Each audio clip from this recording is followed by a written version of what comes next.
Y vamos a dedicarnos al tema de los créditos UBA principalmente porque todos tenemos o algún amigo que sacó el crédito UBA y no sabe qué hacer mes a mes para llegar con la cuota, o realmente la intención era sacar un crédito pero ahora cambió todo y no llegamos a solicitarlo. Así que vamos a despejar todos estos datos en el programa de Hoy Nos Toca la Noche. Y voy a saludar primero a mis compañeros. Buenas noches, Santiago, Nicolás, Giselle. Y vamos a agradecer la presencia de Federico Walberg, que es economista y es también el vocero de Hipotecados UBA Autoconvocados. Contanos un poco cómo surgió estos autoconvocados. Mira, el grupo surgió hace un año ya, al calor de la crisis del año pasado, en el cual se disparó la inflación y los salarios no acompañaron, ¿no? Y este tipo de créditos justamente tiene ese problema, ¿sí? Que las cuotas ajustan por inflación y cuando los salarios no acompañan, las cuotas te van comiendo cada vez más parte de tu salario, ¿sí? Que no lo tenías calculado. No, para nada, porque los bancos y el gobierno nacional justamente prometieron que eso se iba a mantener estable, una relación cuota-ingreso estable, ¿sí? Hasta el día de hoy hay un video del Banco Central que promete que esto se va a mantener así y nosotros decimos que eso es publicidad engañosa. Eso es algo denunciable en el marco del consumidor, que, digamos, lo que hace es que la gente se haya metido creyendo en lo que le estaba diciendo el gobierno y los bancos y se encuentran en una situación en la cual ya no se pueden, hay familias que no pueden pagar las cuotas, ¿sí? Ahogados. Sí, totalmente ahogados porque, bueno, primero se empieza a recortar gastos de la canasta básica, después se dejan de pagar expensas, ABL, se deja de pagar la tarjeta incluso, para no dejar de pagar la cuota. ¿Por qué? Si vos dejás de pagar 3 cuotas, ¿qué es lo que pasa? Te pueden avanzar en un proceso de ejecución de la vivienda y perder la vivienda es algo terrible. Entonces, a pesar de eso, ya hay cada vez más casos de gente que está en esta situación, que le llegó una carta documento del banco, en el cual podría avanzar en un proceso de ejecución, ¿sí? Ahora, de lo que anunciaste vos al principio, ¿no? Que con bastantes datos, interesante, yo quería aclarar que no es ninguna medida de compensación lo que anunció el gobierno, es más bien humo electoral. ¿Por qué te digo esto? Porque con los datos que vos presentaste, 70 millones de pesos a repartir en unas 80.000 familias, ¿sí? Y esto es una medida que hay que repartirla en los 15 meses, ¿sí? Te da menos de 100 pesos por mes. Voy a aprovechar que mencionaste este tema porque Gise es especialista en política. ¿Cómo lo ve el gobierno, Gise? Bueno, en el gobierno salieron esta semana a defender el mecanismo, tanto el presidente Mauricio Macri en un acto en un banco privado como el secretario de Vivienda Iván Kerr. Ellos lo que dicen es que el mecanismo es bueno, lo siguen defendiendo, porque lo que sostienen es que es la única forma de que la clase media pueda acceder a un crédito hipotecario. Recuerdan que el déficit habitacional en la Argentina viene desde hace años y también que el crédito del mercado hipotecario es casi inexistente en la Argentina, representa apenas el 1% del Producto Bruto Interno. También sostienen que en la gestión anterior hubo vivienda social, pero que estuvo muy asociada a la poca transparencia, claro, o a la corrupción, con Devido y José López a la cabeza, pero reconocen que en este momento se complicó la situación por la alta inflación. También reconocen que la medida, en voz baja lo reconocen, que no es una medida que solucione el problema de fondo. Yo considero también, como él dice, que es una medida electoralista, y bueno, es una medida que tiene que llegar a octubre, pero vos pensás que es un gobierno que generalmente no apoya los subsidios, pero bueno, es como que así como salió la hora 12 y salieron un montón de medidas que el gobierno nunca defendió, en medio de esta crisis lo que dicen es que algo tenían que hacer de todas formas, ¿no? Antes que nada.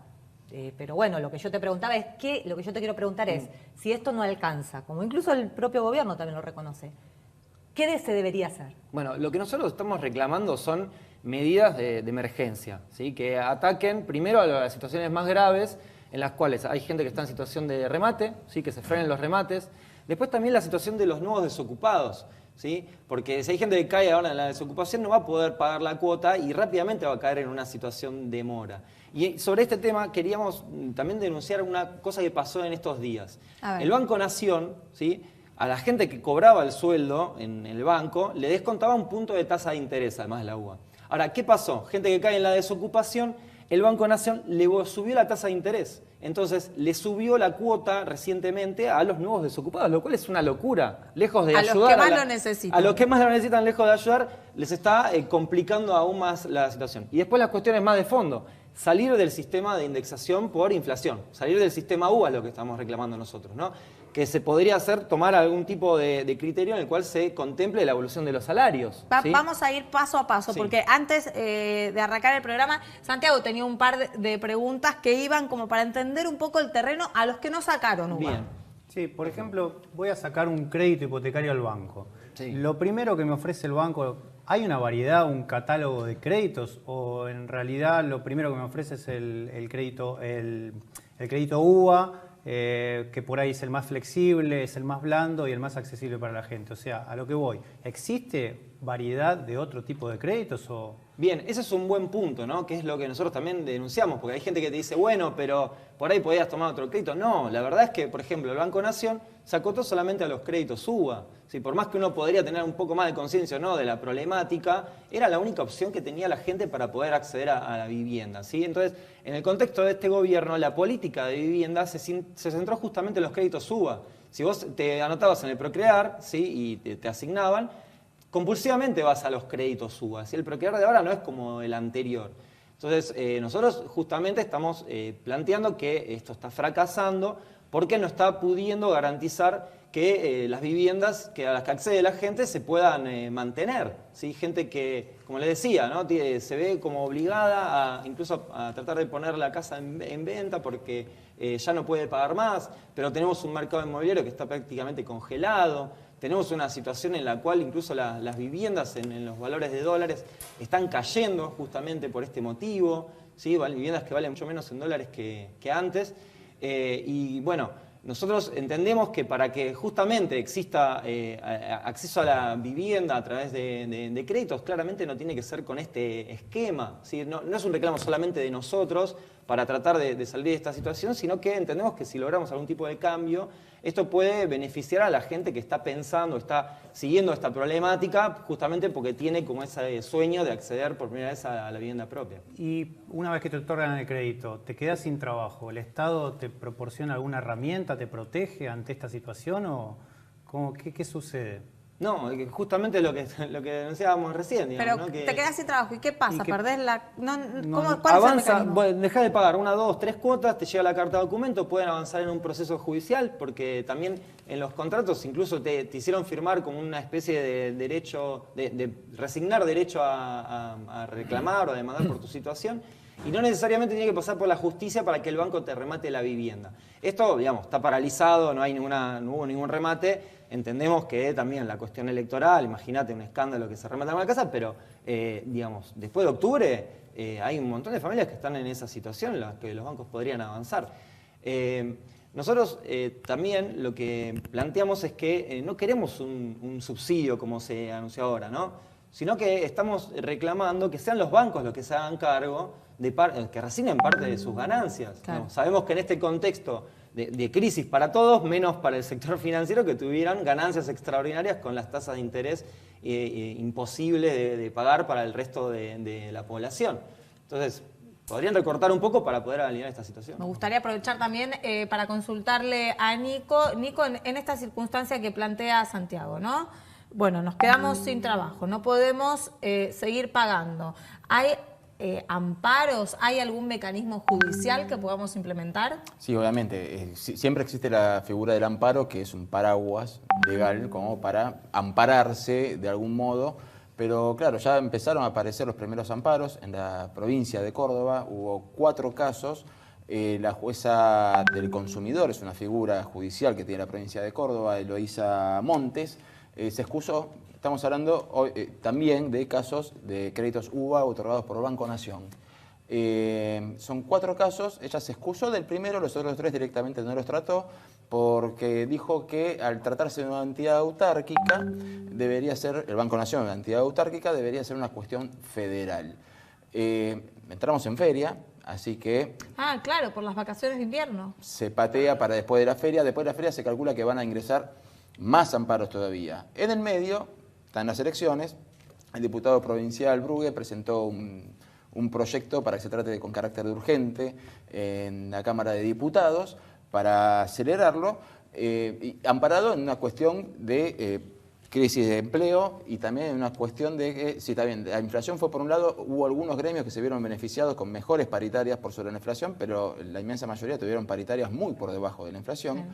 Y bueno, ahí es donde entra ya lo que explicaba Giselle antes de la cuestión del Ejecutivo. Sabemos cómo es la idea del Ejecutivo en el Congreso, en la Cámara de Diputados, menos en el electoral, lo último que quieren ese tipo de debates. ¿Qué va a pasar con los amparos? Y ahora va a tener que resolver la justicia.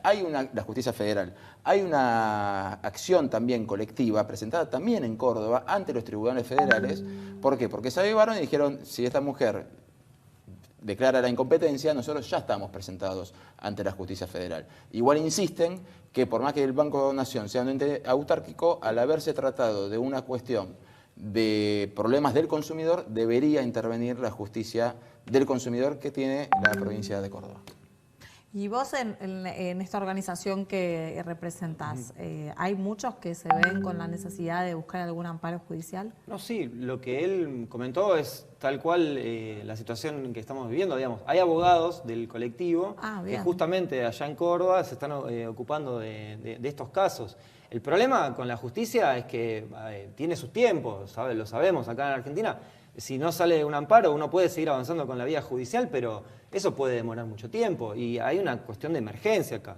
Si nosotros necesitamos medidas ya, medidas para el mes que viene, para el siguiente. O sea, ni siquiera podemos especular con la cuestión electoral, si hay un cambio de gobierno, o sea, porque puede pasar un año hasta que se aplica una medida y a medida que va pasando el tiempo, cada vez más gente está en situaciones en las cuales no puede pagar. Pero inevitablemente, si no hay una respuesta del Poder Ejecutivo, si no sale algún tipo de ley en el Congreso que está paralizado, los amparos se van a volver masivos y vamos a tener que avanzar con la cuestión judicial. Parte de la noticia decía que iba a haber más amparos después de la feria. Acá en Buenos Aires todavía no se presentó ninguno. ¿Ustedes creen que van a empezar a presentarlos acá en Buenos Aires también? Sí, claramente. Digamos, eso es una cuestión de tiempos y de organizativa, digamos, ¿no? La verdad que el trabajo que viene haciendo la gente de Córdoba es bastante positivo. Oficiaría en algún punto como caso testigo, pero digamos, también hay, digamos, nosotros tenemos gente que está en todo el país, hay hipotecados organizados desde Salta hasta Tierra del Fuego, ¿sí? Y bueno, en la medida en que no haya ningún tipo de respuesta, esto, digamos, se va a ir generalizando. No queremos llegar a esa situación, ¿sí? No tenemos que llegar a una situación de desalojos masivos, de amparos masivos para que se tome algún tipo de medida. Digo, además teniendo en cuenta antecedentes de las cosas que han pasado en otros países, ¿sí? Crisis tremendas con desalojos en España, en Estados Unidos. O sea, nosotros estamos en cierto sentido denunciando y reclamando alguna solución preventivamente para no llegar a esa situación de crisis social extrema. ¿Sí? Para que quede claro, ¿no? Porque siempre hay alguien que saca de contexto las cosas. No es que no quieren pagar, es que no quieren terminar pagando una suma exorbitante que no era la calculada. Claro, exactamente. A ver, pensémoslo de esta forma. O sea, un crédito hipotecario tiene que estar diseñado para que sea pagable. O sea, porque si el objetivo es acceder a la vivienda, si a los 2 años de que arranca esto ya hay un montón de gente que no está pudiendo sostener esa situación, es un fracaso. O sea, si se terminan vendiendo las viviendas, es el fracaso del acceso a la política de vivienda. Nosotros decimos vivienda sí, negocio no. ¿Sí? No hay que pensar el acceso a la vivienda como un negocio, como se pensó este esquema de los créditos UBA, porque eso necesariamente tiende al fracaso, ¿sí? Y esto no es algo que planteemos solamente nosotros, ¿sí? Incluso lo han planteado algunos funcionarios, exfuncionarios del propio gobierno, como Melconian, ¿sí? Que se oponía a la indexación de estos créditos por inflación, ¿sí? Algunos sectores dentro de desarrolladores inmobiliarios también. Habiendo estado Melconian en el propio Banco Nación, ¿no? Claro, exactamente. Sí, bueno, le valió en parte que lo hayan corrido. Y estamos hablando de una persona que, digamos, ideológicamente, digamos, es defensora en general del criterio de mercado. En ese sentido no coincidía con nuestro planteo del acceso a la vivienda como un derecho, pero era consciente de que esto era inviable, ¿sí? Bueno, Federico, muchas gracias por contarnos toda la situación que están viviendo. Espero que se resuelva por sobre todas las cosas. Esperemos. Gracias a ustedes por el espacio y estamos a disposición para charlar de estos temas nuevamente. Gracias. Nosotros vamos a un corte y cuando volvamos vamos a analizar también qué le pasó al sector inmobiliario con todos los créditos UBA. ¿Qué es lo que sucedió desde que se lanzó hasta el día de hoy?